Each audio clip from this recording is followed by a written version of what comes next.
Hello, everybody, and welcome to round 5 of the 2020 GP4 Offline Championship. We are here at the Autodromo Internacional do Algarve here in Portugal, the first ever Portuguese Grand Prix for the top class. And unlike the Dutch Grand Prix, we are actually here at Portimao, and it does actually work, unlike Zandvoort, which is a good thing. I am I am obviously your commentator JW97, and I'm joined today by Dennis Graff. How are you doing? Good evening, everybody. I'm doing fine. What about you?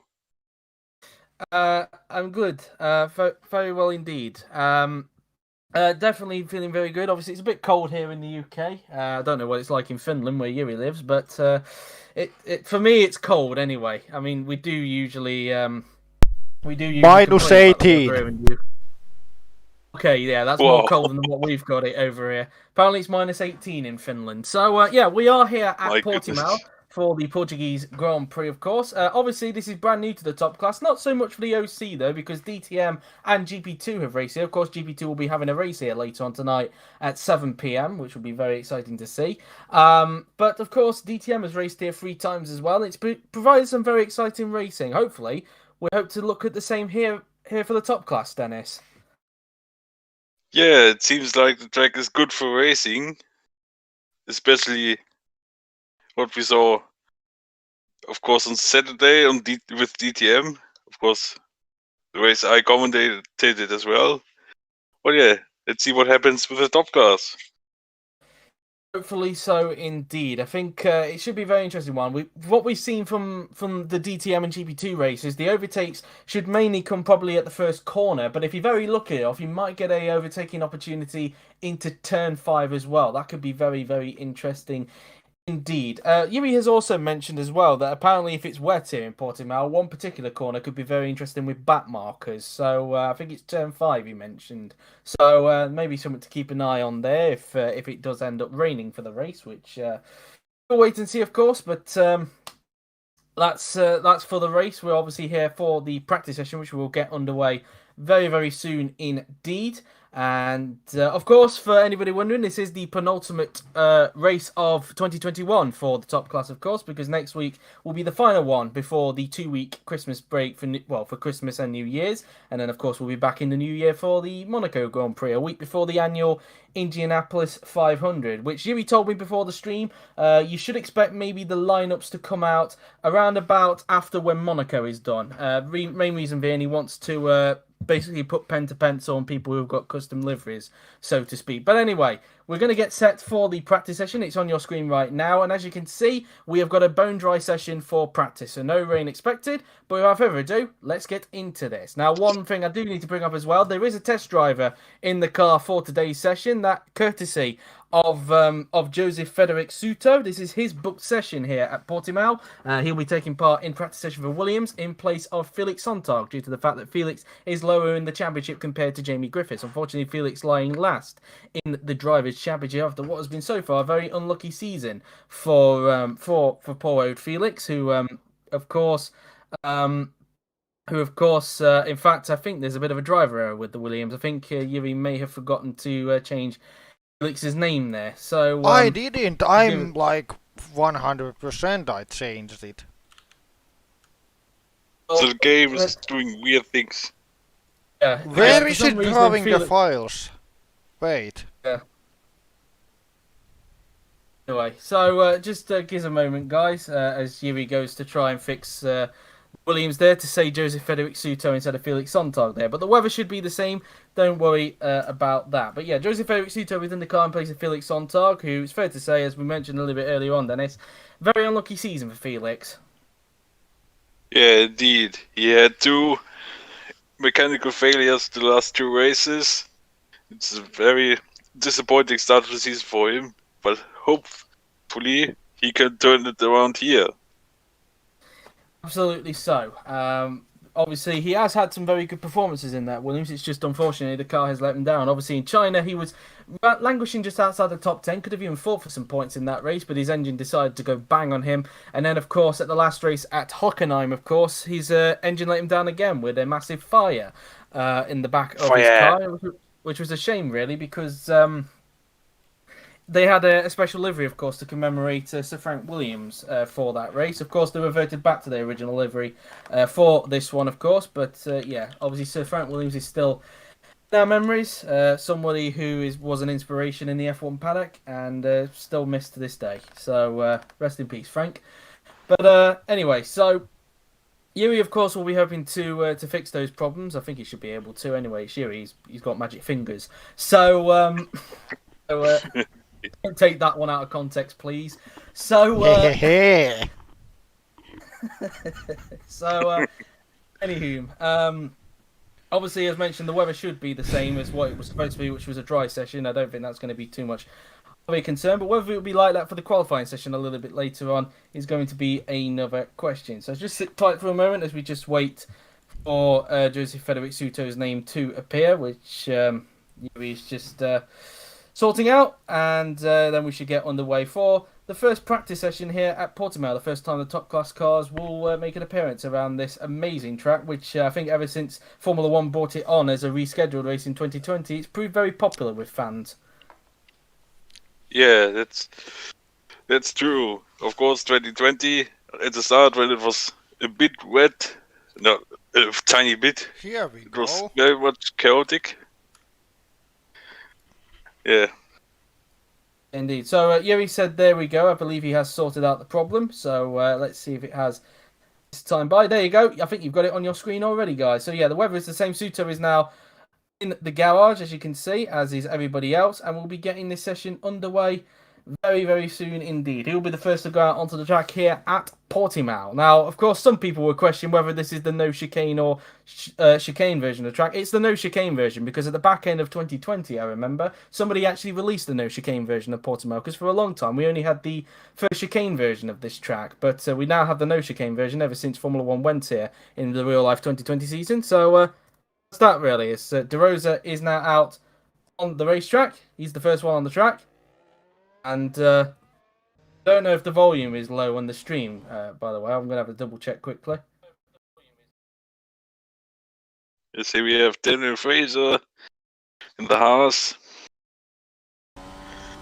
going to turn 4. Yeah, the volume's fine now. So Fraser just comes out of turn 4 now then. And for anybody wondering, of course, the tyres we are using here at Portimao is the soft tyres. So will be interesting to see what sort of strategies people go with, because that's been the thing the last couple of races. Strategy has been kind of a key, really. Sometimes, over the last 2 races, I should say, usually being on the lighter strategy appears to be the best one so far, and it's worked out for, well, number one, this guy, Jake Galloway, who, as you can see, has now finally got the correct graphic on there. It has now number 23 on it instead of number 12. And also for George Rote last time out, who for the first time in 8 seasons took his first win. And it ironically came at the track where he took his last win, Hockenheim, or as he nicknamed it, Rokenheim. Yeah, of course. Very good strategic race from those two guys, from their teams. They make the maximum of it. Yeah, maybe we can see something which is the same here at Portimao.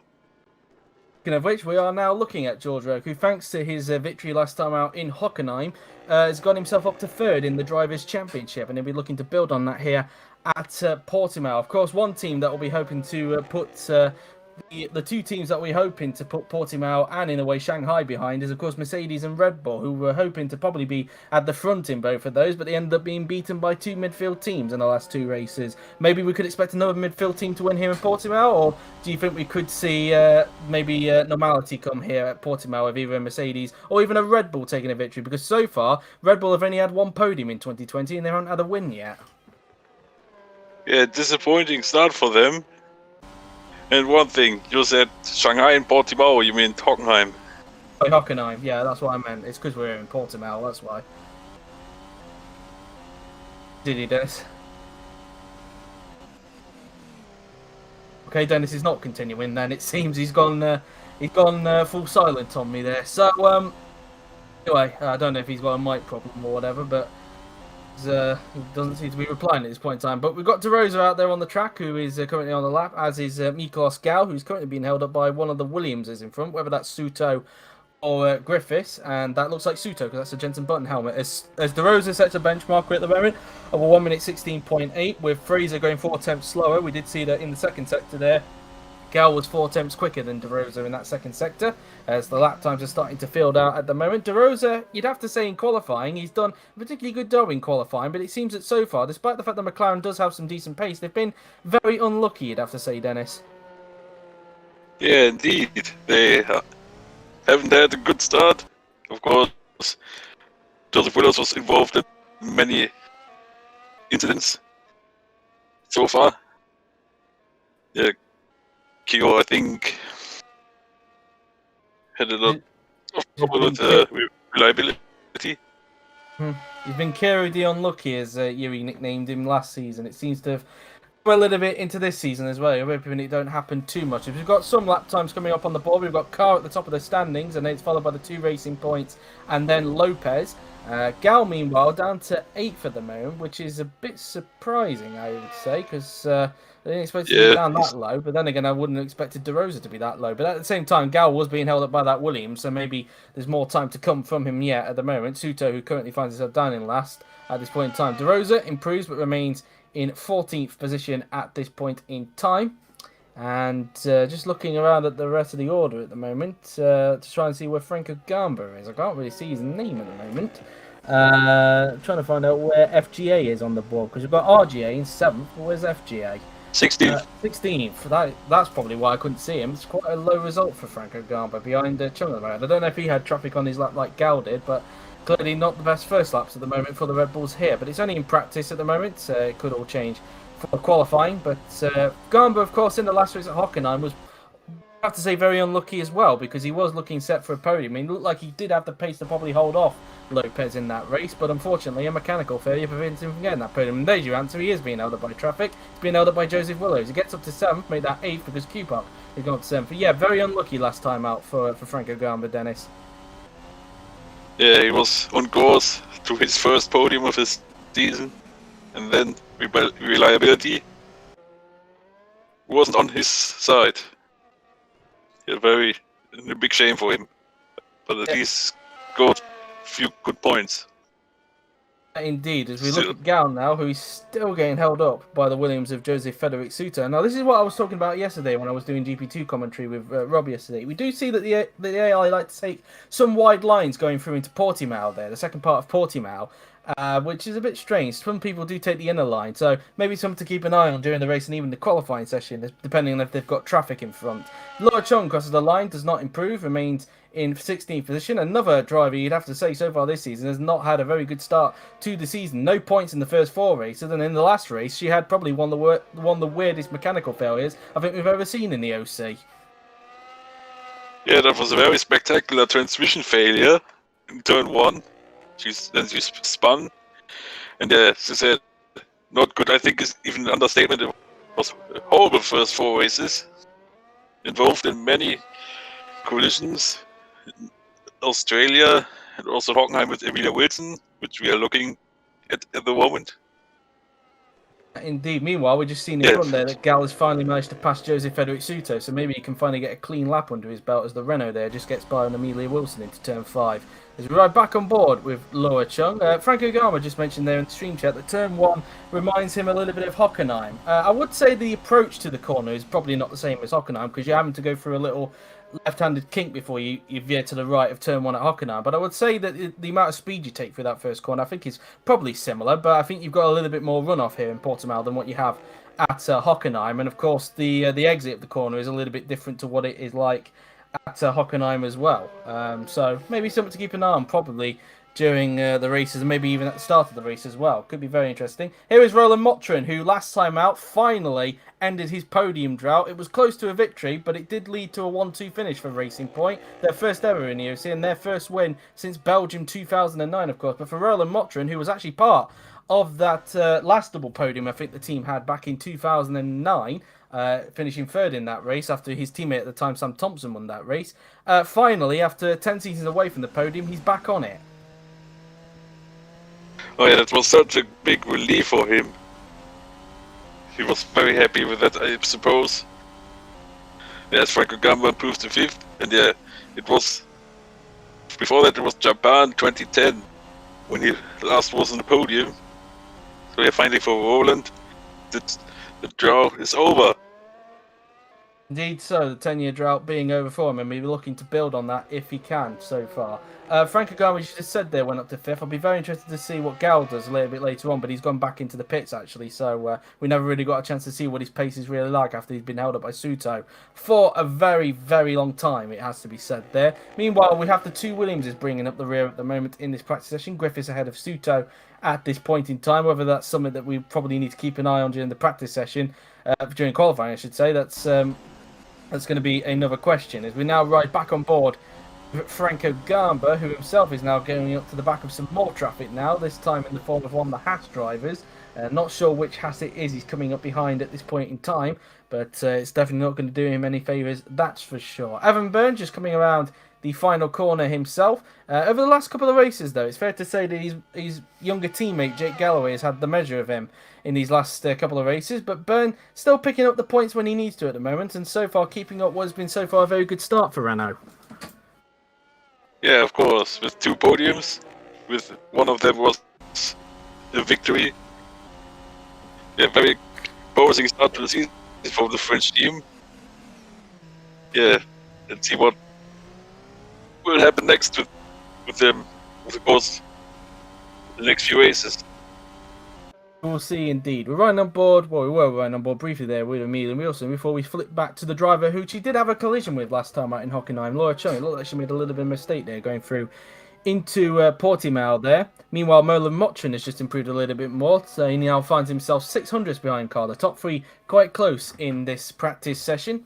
And so far, Racing Point definitely showing that they've got a very good car underneath them. And the fact that they've now got a win under their belt, who knows how much further they can go this season. I don't think we've seen much of the real Red Bull yet so far this season of what's to come from them. I do hope that we do see a win from them. Otherwise, they could be in a 2018 situation. But I hope that's not the case for that team. Meantime, for Dairy has improved to go up to 60 ahead of Laura Chung, who's now all the way down in 17th position at this point in time. Right on board Rosetta Martinez. Along with Felix Sontag, you'd have to say that Rosetta's been probably very unlucky this season as well. Retired from 3 of the first 4 races this season. One of them was a clumsy error that he made at Melbourne, of course. Obviously, he finished the race at Bahrain, which was a strong performance from him. I think he finished 11th in that race, if I'm not mistaken. And Yeah, the last 2 races we've had at Shanghai and, of course, at Hockenheim, he's retired because of mechanical failures. Yeah, very unlucky for him. And of course, in Manner's final season, they wanted to make a good impression, which didn't happen so far, apart from Bahrain. But yeah, I have another fun fact. When Motrin improved, he said the exact same time as he did before. So he didn't improve. That's weird. Then I wonder why the graphic said he improved there then. That's a strange one, that. But, Yeah, because he did it at the exact same time. But normally, because he's already set the time, they wouldn't count it as an improvement. So that's a bit strange there. They wouldn't do that in real life, but GP4 stuff there. Anyway, it doesn't really matter too much. Meanwhile, whilst we were talking there, the 2 McLarens were able to improve. De Rosa managed to get himself into the top 10 there to get up into 9th. Willow's only 11th so far. In qualifying, you'd have to say, we mentioned about De Rosa's qualifying pace so far. He's been a bit surprised this season, it must be said, but so far he's had the measure of Joseph in qualifying. Joseph, throughout this season, it's fair to say, has been struggling when it comes to the 1-lap pace. He seems to have good race pace, but in the qualifying, it hasn't really come good for him so far this season. Yeah, of course the McLaren is a very different car to the Ferrari from last season. So you need to adapt to the car. It could take a bit longer than was expected. But maybe even here it can look very different. Knows really. Obviously, last time out in Germany was, of course, an exception because Joseph was just struggling with pace in Hockenheim to the point where he was probably lucky to even get a length in that race. Meantime, one of the Williamses has managed to get out from the back 2 places as Suto goes up to 16th. Meantime, Jake Galloway has got up into 4th position at the moment, getting above current championship leader Franco Lopez. Lopez, of course, taking the lead in their championship last time out in Hockenheim, despite the fact that Lopez hasn't got a win this season, it's fair to say. Obviously, last time out in Hockenheim, Carr, for the 2nd season in a row, at Hockenheim was stuck with a terrible strategy of a one-stop, and it kind of bit him in the bum, so to speak, as he ended up finishing the race in 8th position behind another one-stopping guy, that being Kirishima De Rosa. So, yeah, probably Mercedes didn't learn from their mistake from last season. Yeah, it is what it is. Indeed so, as Chung, they're still down on a personal best in the first sector, but she's coming back into the pit. Speaking of Ferraris, Roberto Gamba has managed to get himself into the top 10. He gets up into 9th position, getting above Kirishima De Rosa. Here is our Marco, who's currently stuck behind one of the racing points. At the moment, that being Roland Motrin, because he has number 9 on the car. Ooh, that was close to contact there between Fraser and that McLaren there. I believe that was Joseph Willis. Joseph Willis. Let's see how close it was again. Yeah, of course.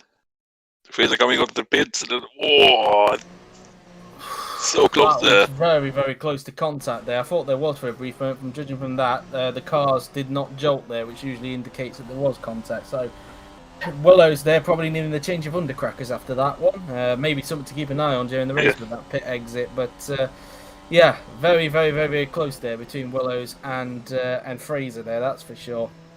And I don't think Joseph will take too kindly to that one that he got impeded there by Daniel Fraser as he was coming out the pits. But that's that. Here's Lord Chung. She's just coming around the final corner of, I believe this is called Gap, I believe this is called, the final corners. And she's now gone back into the pits. Here comes Andrea Videri in the Alfa Romeo, who last time out in Hockenheim, it's had probably a contender for overtake of the season, a triple overtake down into turn 2. Yeah.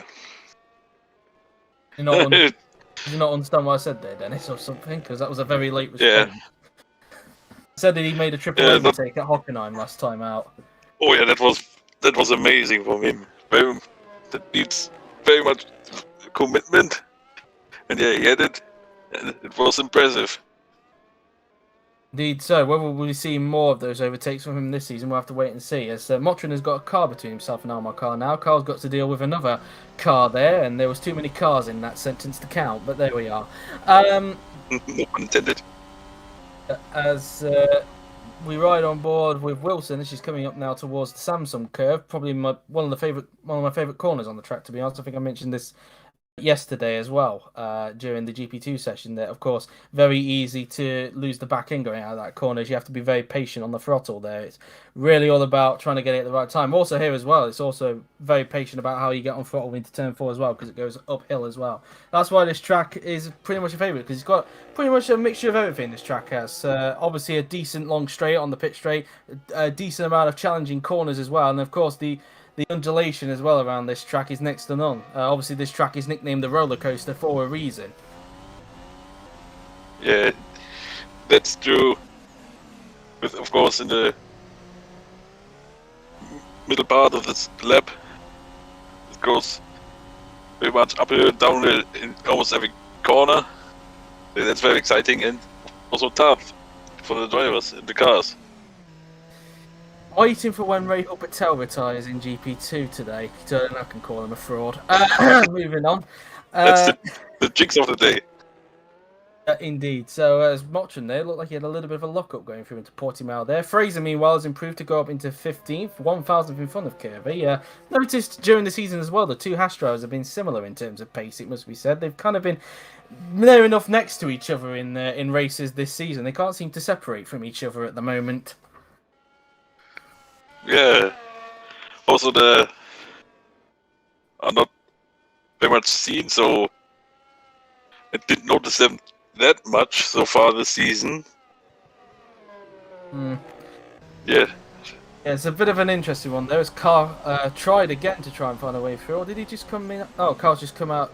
In fact, I'm a bit confused there. Did he? It says he is not on a lap time, but he has been behind Griffiths for a while. Unless that was Lopez, I'm not sure. I don't know really. It might have been Lopez who was behind after all this time. I'm not sure because I wonder if Carl's just come out of the pits. Lopez has been out on track. Confusing there, but Lopez has improved really to go up into second place to find himself 9 thousandths behind Car there. So currently a 1-2 between the two Mercedes at this point in time. A bit confusing there with head of the other two 2019 Mercedes. Indeed, but very close between the top four. In fact, the top four only separated by 600ths of a second. In fact, the top five only separated by a tenth. So maybe we could see that in qualifying. It has been. I think it's safe to say that so far this season, the qualifying sessions have been very exciting to watch. It must be said. I think more exciting than what it has been last season because we've gone into Q3 not really knowing who's going to get pole. Really, I know that you would expect maybe a Mercedes to get pole position, but we've seen signs that maybe they could be dethroned during the course of the season. So whether we'll be seeing that here in Portimao is another question. Of course, Mercedes have taken pole in every race so far, but they've always seemed to have that threat in the back of their head that they could be the threat. The streak could be ending. Yeah, I didn't. And as I was looking at the chat for a moment. Could you repeat that, please? I was saying there that this season's qualifying has been pretty exciting. I know that Mercedes have taken pole in all of them so far, but they've always seemed to be threatened when it comes to getting pole this season. Yeah, of course. 2 times we almost had the shocking pole from Roland Motrin, which was denied twice. The Mercedes. Yeah, as you said, it's not clear who's gonna get pole until the last second. So that makes it even more exciting.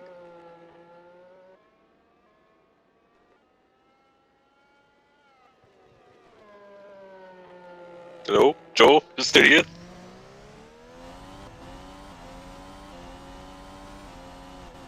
I cannot hear anything. Me.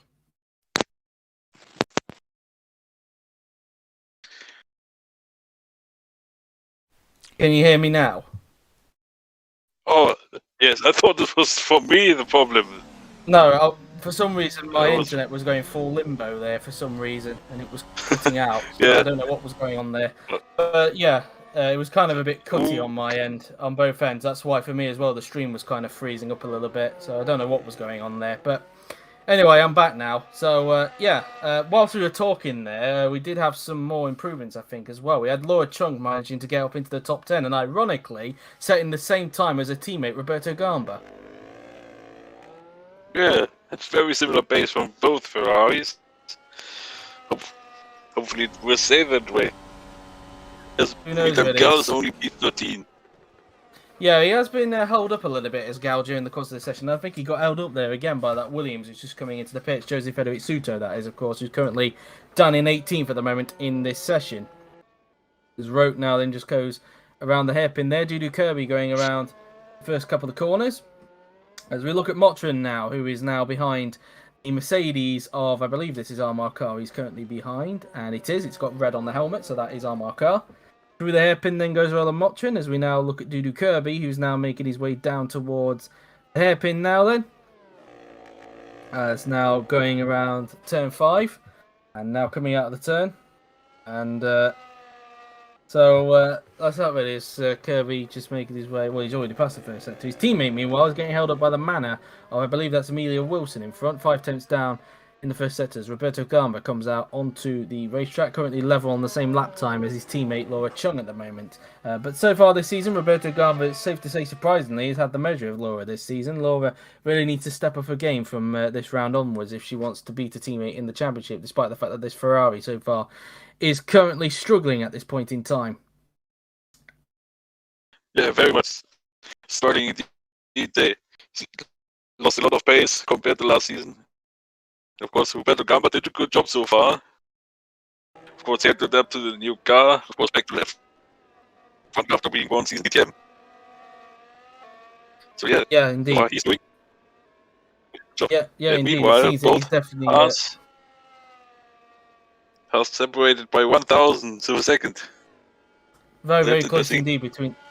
Very close indeed between the two Haas drivers at this point in time, as Fraser not able to improve at this point in time at the moment, as his teammate, speaking of which, is coming into the pits this lap. A few cars in the pits at this point in time, Jake Galloway, Kirishima De Rosa and Jose Federic Suto at the moment, as Kirby makes his way through into the hairpin. As now he'll make his way towards the double right-hander of Samsung, before heading down towards Craig Jones in a little bit. Craig Jones, for anybody wondering why that corner's called Craig Jones, I believe Craig Jones was actually one of the people behind the construction of this track, I believe. And I believe So I believe that's why his name is attached to one of the corners. As they go around, ironically, that corner is also called Portimao, even though the track's called Portimao. Very creative name, I have to say. That's that really. I apologise if you can hear my dogs in the background, by the way. So apologies for that. But anyway.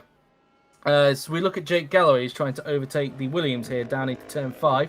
The motorcycle riders, they take that other bit of track that you can see there at turn 5. They usually take the long swooping left-hander instead of the hairpin that the racing cars like to use. I don't know why.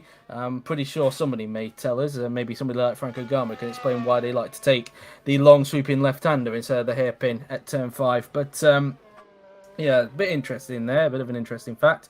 That version of Portimao, by the way, is not available for Grand Prix 4, in case anybody is wondering, and I don't think it probably will, to be honest, because I don't think there's any point in it. Although the motorcycle version of Aragon is available on Grand Prix 4, so who knows, really. But anyway, as Griffiths just makes his way around the second last corner, there is his teammate for this practice session, at least, Jose Federic Suto, has just come out onto the racetrack. As meantime, Chris Chatfield in the Haas has improved to go up into 12th position, splitting the two McLarens at the moment.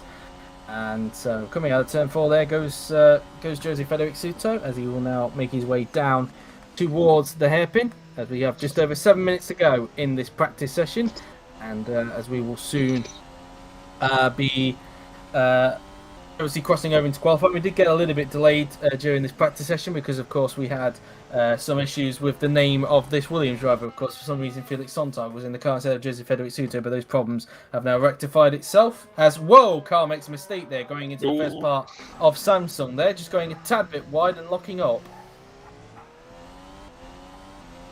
Yeah, it seems like it was a little bit wide on the entry. Yes, he looked like a bit of understeer to me. Yeah, well, it was a lockup we just saw there. Probably just pushing a tad bit too hard. You can see there from the tyre smoke. You can tell it was a lockup. So, yeah, probably pushing it too hard there to try and get maybe some quality simulation done in his car. Although he is currently at the top of the moment by 9,000 of a second ahead of Franco Lopez. He just goes around Portimao of turns 10 and 11. And then through into turn 12 before making his way towards the final few turns on the racetrack.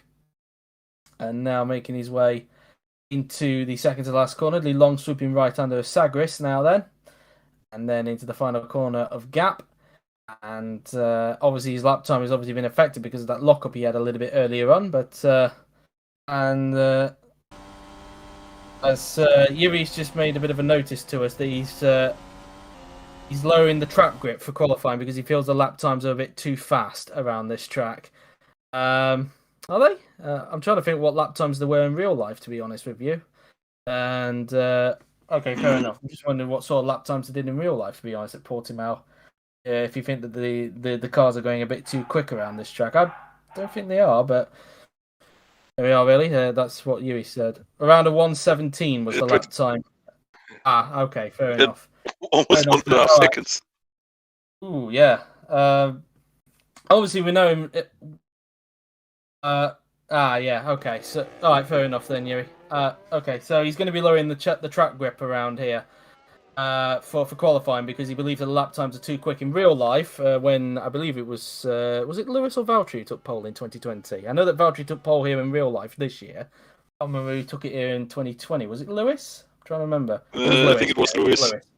Yeah, it was Lewis. He did a 1:17 in qualifying, and at the moment with high fuel, these GP4 guys are doing a 1:15.6 around here, which I think is a bit too fast. So yeah, that's why he's going to be lowering the track grip for qualifying. So don't be alarmed if you find that the lap times are a bit slower. That's the reason. So anyway, as we have just over 5 minutes to go in this session, as Jose Federic Suto has just improved. No, he didn't improve. In fact, I don't know what the hell I'm talking about. But anyway, kind of lost my train of thought there. As Franco Garma, meanwhile, has come out onto the racetrack, currently in 6th position. His teammate Gal is out on the track at the moment, and currently down in 14th, which is a bit of a surprise. I know that he was held up, but I don't know if he's been held up anymore during his runs on the track, as Gamba is currently up in 6th position behind Jake Galloway at this point in time, with, in fact, 2nd to 4th in the Constructors' Championship, only being separated by 5 points, which is pretty close indeed. You've got Red Bull, who are 1 point behind Racing Point, and then you've got Renault, which are further 4 points back. So very, very close there between second and fourth in the Constructors' Championship at the moment. You could say most of that is down to Red Bull not making the most of their package at the moment, and the fact that Racing Point and Renault have got a victory this season. But yeah, it's just something to keep note about, really. As we look at Laura Chung, and makes a bit of a lock-up coming through into turn 3 there. So not ideal there for Laura Chung. As we ride on board of her, she made the lock-up into turn 3. Let's see, as she goes out of turn 1 and then through turn 2. And she kind of caught the oversteer at turn 2 there, and then it just continued into turn 3 there, really. So the lock-up there definitely affecting her at this point in time, as we have just over 4 minutes to go in this practice session. So that's that, really. Well, yeah, the pole this year was a 118.3. Well, yeah, I think that was mainly because, if I remember, didn't Max and Lewis make mistakes on their second lap, if I'm not mistaken? That's why it was a 1:18, and Bottas didn't end up improving on his lap, from what I remember. But also, the 2021 cars are apparently slower than the 2020 cars anyway, just because they've trimmed a bit of the floor off as well. So that's probably why the 2021 lap time was slower than 2020, if I'm not mistaken. So I could be wrong on that, because it was. You got to remember, that race was all the way back in May, wasn't it? That race was. So, yeah, very, very slow indeed. A long, long time ago. It felt like yesterday that it was May, and it just shows how quickly 2021 has gone, really. But anyway, we are in the closing stages of this practice session as we look at Jose Federic Suto. At the moment, of course, Williams reverting back to their original livery, of course, after they ran a special livery last week to commemorate the life of Sir Frank Williams. And so that's that. As now we look at Daniel Fraser just come out of the pits, and luckily this time around, he hasn't got a McLaren going up too close to the rear of him there, although he does have a Ferrari behind, but it didn't seem that on this occasion the Ferrari and the Haas came close to contact. And will this Ferrari, in fact, try and find a way through on Daniel Fraser down into turn 5? That's Ferrari, of course, being Laura Chung, and she does. So Laura Chung able to get past there. I think we did say in the beginning of this practice session, turn 1 and turn 5 are particularly meant to be where we could see most of the overtaking being done around this track. But we will wait and see, of course. Of course, we will have 66 laps here, like in real life. In the race, of course, because this has around about the same sort of distance as what Catalonia has, which ironically is the next race next week, of course, and that, of course, will be the last top class race before the Christmas break next week at Spain. So be look out for that, the last top class race of 2021 before the Christmas break. So be on the way of that. Is Wilson is currently holding up the other Ferrari at the moment of Roberto Gomez. Griffiths is currently up on his personal best in the first sector. Whether he can keep that up in the second sector is another question. Galli's back out on the track as he looks to hopefully get some clear air and hopefully get that Red Bull into the top 10 by the end of the session. We only have, I think he'll have about 2 flying laps to do it, really, judging how much time is left on the clock on the top of your screen. As we ride on board with Roberto Gama, who's continuously being held up by Amelia Wilson, 1.4 seconds down in the middle sector, again taking that very wide line at the exit of Portimao there, which we've seen a couple of drivers do today. In practice, and of course throughout GP2 and DTM as well, ever since DTM has used this version of Portimao since, this season really, when it got voted. As Griffiths crosses the line, and does he improve? He does, but remains, in fact, I think he goes up to 21st. In fact, he gets himself above Amelia Wilson, who, speaking of which, is about to start her lap. Improved quite a lot. Indeed. So, as Roberto Gama there is not able to improve, here comes Chris Chatfield coming out of the final turn in the AlphaTauri. He now is going to cross the line. No improvement for him. Keep up now then, across the line he will now go.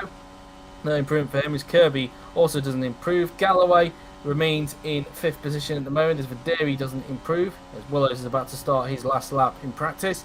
Byrne now then, currently, where is Byrne at the moment? He finds himself in 7th position with Franco Gamba splitting the 2 Renaults at this point in time in practice. Byrne across the line he will now go, and he does not improve as Laura Chung makes her way through the second to last corner. So they passed a long lap loop where MotoGP has the long lap in real life. But Laura Chung coming around the final turn and onto the pit straight, she will now go, and across the line She will go, and she does not improve. Fraser doesn't improve either, nor does Carr, who at the moment is currently at the top. Motrin is on an improvement, so that could be something worth noting, because he is only 600 down. Can he possibly get onto the top of the time sheet? He was up on Carr in the first sector, but then lost time in the second sector, as Motrin now then crosses the line and does not improve. Loses time in the last sector, remains in 4th. Gal crosses the line, goes up to 4th. That's much better. The top 5 only separated by 600ths of a second. Griffiths doesn't, not Griffiths, Garber doesn't improve. He remains in 7th. As Griffiths doesn't improve. Suto crosses the line, no improvement for him either. Wilson now then crosses the line, and no improvement for her, and nor for Roberto Gamba. And the checkered flag is now out, Roberto Gamba being the last car to cross the line. Gomez didn't have enough time to start a lap there. Chatfield crosses the line, and he does not improve as Coupart goes back into the pits. Kirby, no improvement for him. Galloway crosses the line, no improvement. As Videri crosses the line, no improvement for him. Here comes Joseph Willows. It doesn't look like he's on an improvement. Cross the line, remains in 14th as Lopez didn't have enough time to do one more lap there. Byrne rounds the final turn in the Renault, making his way onto the pit straight, and Byrne is now going to cross the line, and no improvement for him. Laura Chung making her way through the Sagres corner now then, before making her way towards the final corner of Gap now then. The final turn, and onto the pit straight we go. Across the line then goes Laura Chung, and she remains where she is at the moment. Car remains on 1 minute 15.680. No improvement for Fraser there as we look at Roland Motrin in the racing point. And the final turn onto the pit straight. It doesn't look like the Hungarian is on an improvement, but we'll check. Anyway, across the line, Motrin, and no improvement. Al crosses the line, and no improvement for him either. Rote goes back into the pits. Franco Gamba crosses the line and remains in 7th position. Jamie Griffiths heading his way down the pit straight, and Griffiths crosses the line, no improvement. As we look at Wilson making her way towards the final corner, she's the penultimate car on the lap because she's got Roberto Gamba behind. Wilson crosses the line, no improvement, and Roberto Gamba doesn't improve, and that's practice over with Almar Carr top in the session from Franco Lopez in 2nd and George Roque in 3rd. So what did you make of that session overall, Dennis? Very exciting practice session with the top 5 being so close to each other. They're over the top 15 separated by 7/10 of a second. So it seems like qualifying will be fun. Hopefully will indeed. Well, we're going to take a little pause for the moment. The stream will go off, and then we'll come back with a fresh one for qualifying. So just bear with us for a brief moment. But until then, for now, I've been JW97. He's been Danny Graff, and we'll see you in just a little bit for the qualifying session.